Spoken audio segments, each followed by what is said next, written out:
l'incident à l'aéroport de Zaventem, il y a eu des passagers qui ont été descendus de l'avion.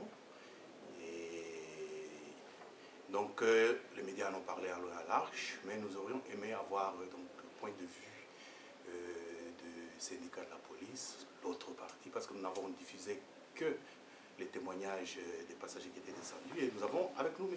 Vincent Gilles. Monsieur Vincent Gilles, bonjour. Bonjour. Vous êtes président du syndicat de policiers ou de la police. Quelle est la version des faits que vous avez entre le moment où la dame a expulsé, a crié, et le moment où la députée et 4 personnes se sont retrouvées dans le fourgon de la police? Ce que l'on nous relate de la part donc de collègues, les informations que nous recueillons, c'est que l'incident n'a pas la portée exacte telle que relatée par l'autre partie, donc par Madame la députée, et non plus que la même origine. En ce sens que la personne qui devait être expatriée était particulièrement calme. D'ailleurs, les menottes n'étaient pas posées. C'était un choix qui avait été opéré la veille lors d'une réunion de préparation avec les psychologues qui accompagnent les policiers et la personne expulsée.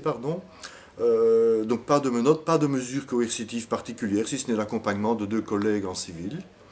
Donc de prime abord, tous les passagers de l'avion, montant dans l'avion, ne pouvaient pas savoir qu'il s'agissait d'une expulsion. Mais assez bizarrement, à un moment donné, la personne expulsée s'est mise à parler en lingala à plusieurs autres passagers entrant et allant vers leur place. Et ça a servi de déclencheur.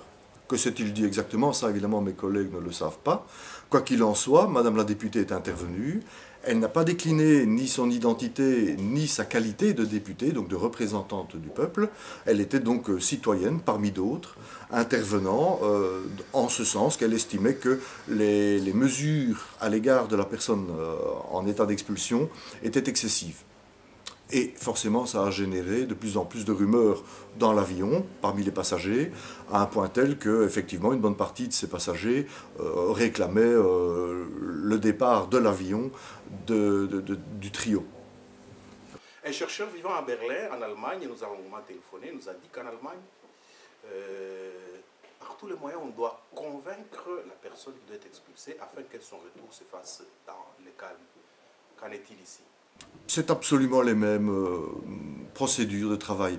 En fait, depuis le drame de Semira Adamou, drame d'ailleurs que Madame la députée rappelait et qu'elle utilise comme étant l'argument ou l'élément moteur dans son action, depuis ce drame, l'affaire du coussin et cette procédure, si on peut qualifier ça de procédure, a été définitivement évacuée et est même interdite strictement.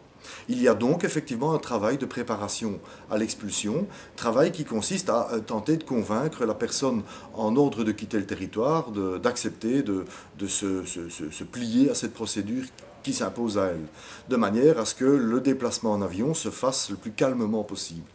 Nous devons constater que des mouvements au sein même d'une certaine population belge poussent par le biais de diverses informations à l'adresse des personnes qui sont dans le fameux Exit 127, donc en attente d'expulsion, nous devons constater que donc souvent l'on prétend à ces personnes qu'elles risquent de mourir étouffées par le coussin, ce qui n'est pas vrai, puisqu'on ne l'utilise plus du tout, c'est interdit, mais d'autre part qu'elles doivent s'opposer à toute fin, à toute force, à cette expulsion. Et que si, au bout de 3 ou 4 ou 5 expulsions ratées, il n'y aura plus d'expulsion et que la personne obtiendra le statut de réfugié politique. C'est évidemment un mensonge éhonté, mais ça vient fortement parasiter le travail psychologique de conviction que les collègues, accompagnés de psychologues, opèrent vis-à-vis de la personne en expulsion.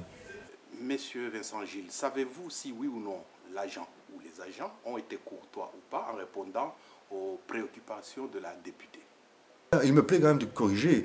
Madame la députée n'a jamais donné à connaître sa qualité de députée. Jamais. Donc pour mes collègues, c'est une citoyenne comme une autre, qui effectivement estime que la situation à laquelle elle est confrontée est inacceptable, selon ses normes à elle. Il apparaît que le commandant de bord, lui, a été ulcéré par le comportement de la dame. C'est lui qui a exigé, sur base des lois aéronautiques, le départ de l'avion de la personne. Donc les collègues, eux, n'agissent pas en tant que policiers à proprement parler. Ils ne mettent pas en œuvre d'initiative la loi. C'est le commandant qui leur donne l'ordre légal de la sortir de l'avion et de la mettre ainsi dans le véhicule.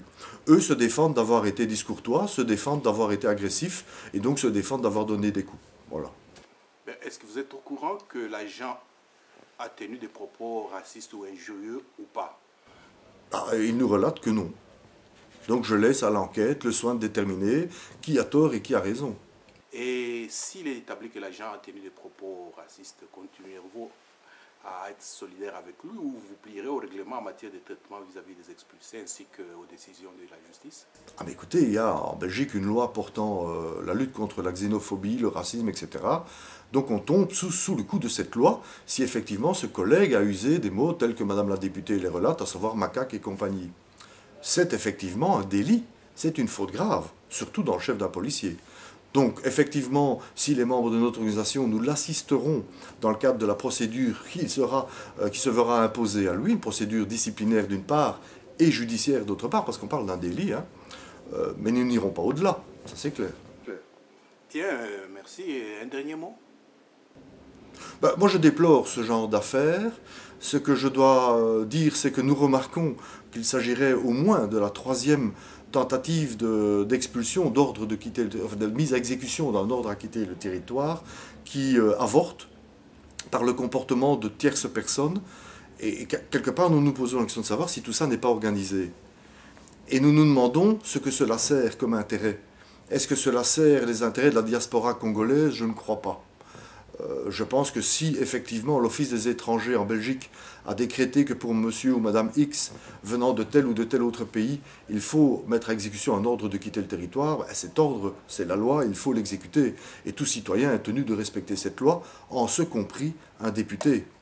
Et nous déplorons l'attitude de la députée qui, d'évidence, dès le départ, commet selon nous une erreur, c'est de ne pas mentionner clairement sa qualité de députée.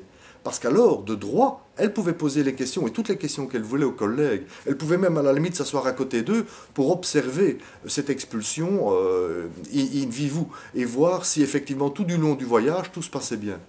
Donc, est-ce de la maladresse, est-ce une faute volontaire, ou est-ce tout cela préparé? Je ne développerai, moi, à ce niveau-là, aucune hypothèse, mais je regrette effectivement que cette expulsion se soit mal passée, et je regrette surtout l'attitude de la ministre, qui décrète, à bon droit, qu'il faut ouvrir une enquête. Elle a raison, nous sommes demandeurs d'une enquête, mais qui, dans la même expression verbale, n'hésite pas à mentionner le fait qu'il y aura sanction. Donc pour elle, au moment où elle s'exprime dans les médias, il y a faute dans le chef des policiers. Ce n'est pas du tout les informations que nous recueillons. Bien, merci, M. Vincent Gilles. Mais à votre service. Okay.